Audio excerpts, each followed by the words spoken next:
Thanks everyone for joining us this morning. We have Rebecca Allen and Benijah Laney.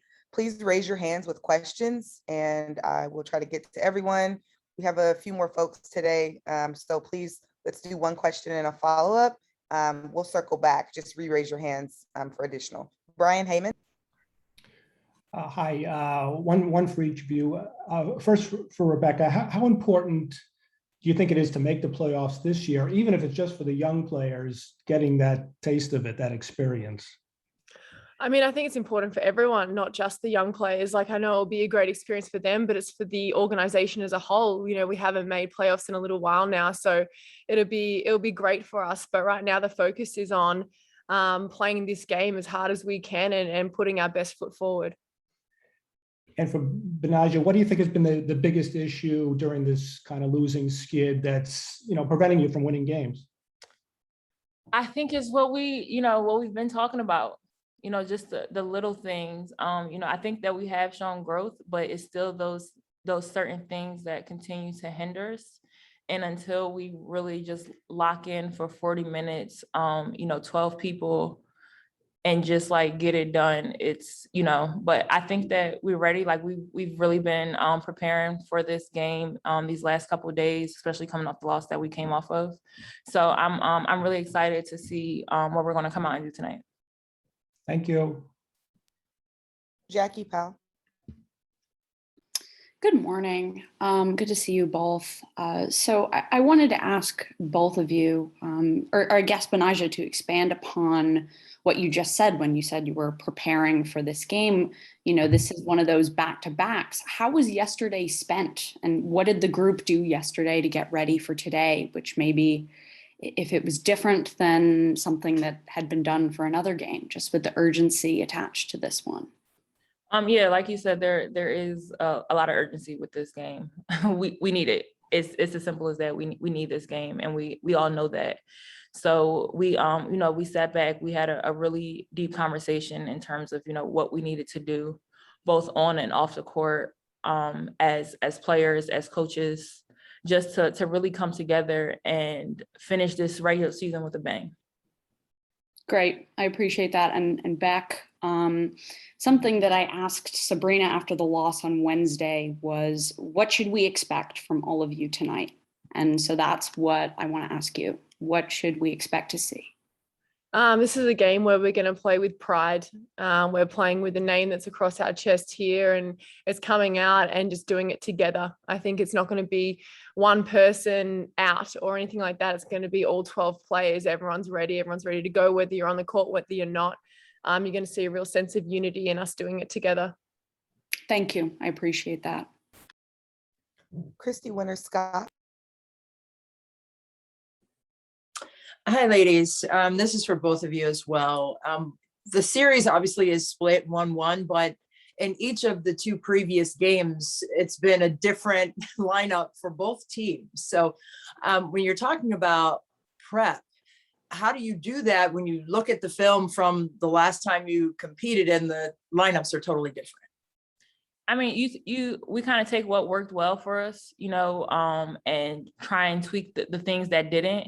We look at games that are, similar to us, whether it's us or not, where we can kind of capitalize off of, what they did. And then just understanding, like you said, we're different. So where our advantages are, the different mismatches and things that we can take advantage of going into this game, even though it's going to be completely different. And the same for Rebecca. Same question. Yes. Just what do you think on that too? No. In my opinion, it's as the season goes along, things change. The way that we're defended, the way that we add to our offenses, the ways in which we score. So regardless of lineups changing or what have you, I think that we're all just going to be playing to our strengths, like B said, and finding their weaknesses and finding gaps in their defense. And the last thing for me, again, for both or one of you, whoever wants to answer this one, but the way you started in that Connecticut game was, shot out of a cannon. Like you guys were just on it in the first half there. What was it about that start for you that you want to see again tonight? I think coming out and starting the same way, because we haven't always done that. We've only had a few games where we came out and like really punched and got rolling and got on a run. But I think that we can come out and do that same exact thing tonight, but continue to do that for 4 quarters, continue to start, and then people coming in, making subs, there's no drop off. And I think that if we can get that, we'll have a really good chance at getting this win tonight. Okay, thank you. Jeff Magliochetti. Thank you. Good morning, both of you. Good to talk to you as always. You two each have, big win or go home game experience, be it through Beck, your international endeavors, or Benaja through your time over with Rutgers and Piscataway. So if you could impart some advice as cherished veteran leaders of this team, if you could impart something on this team, what's your message to your teammates, particularly the younger players who may not have been in as many win or go home situations as you guys have in the span of your careers?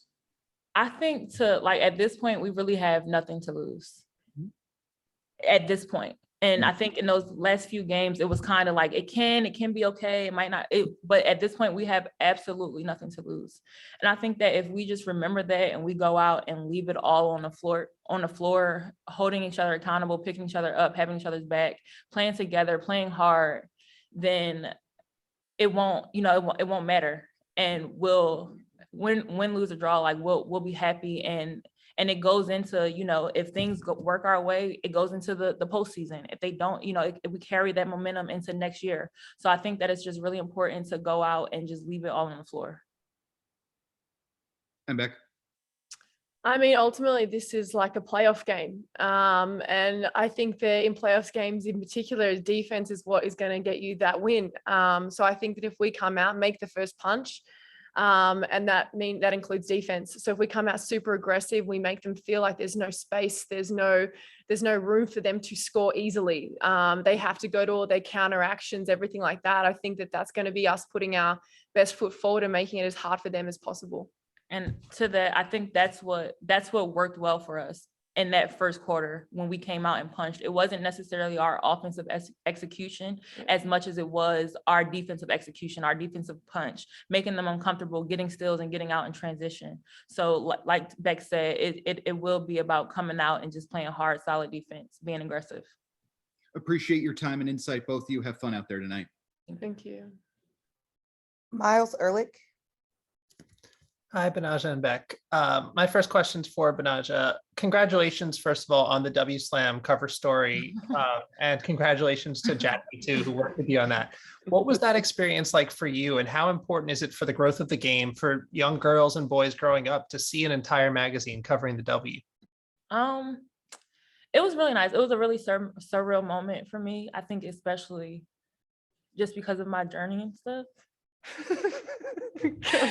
So I'm just really appreciative that I was able to be a part of that and able to represent the W as a whole. Like, there's so many great players, and to be one of the ones chosen to do that, and not only be able to talk about people who came before me, the people that I'm playing with now, the people that'll come after me, it really means a lot for me to be able to represent the W in that way for the first ever, slam cover. So I was just really thankful and grateful for the experience.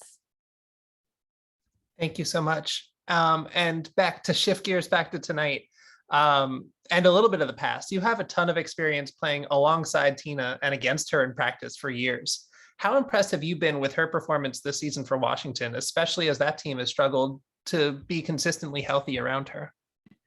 Yeah, for sure. I mean, it's great seeing her be successful. I think she's in an environment where she's thriving, obviously, and she's got good pieces around her. But for us to go back to New York Liberty, I think it's just to shut her down. I think if we stop her from scoring 30 and we make other people pick up those points, pick up what's missing, I guess, that's where our aim, and that's what our goal is.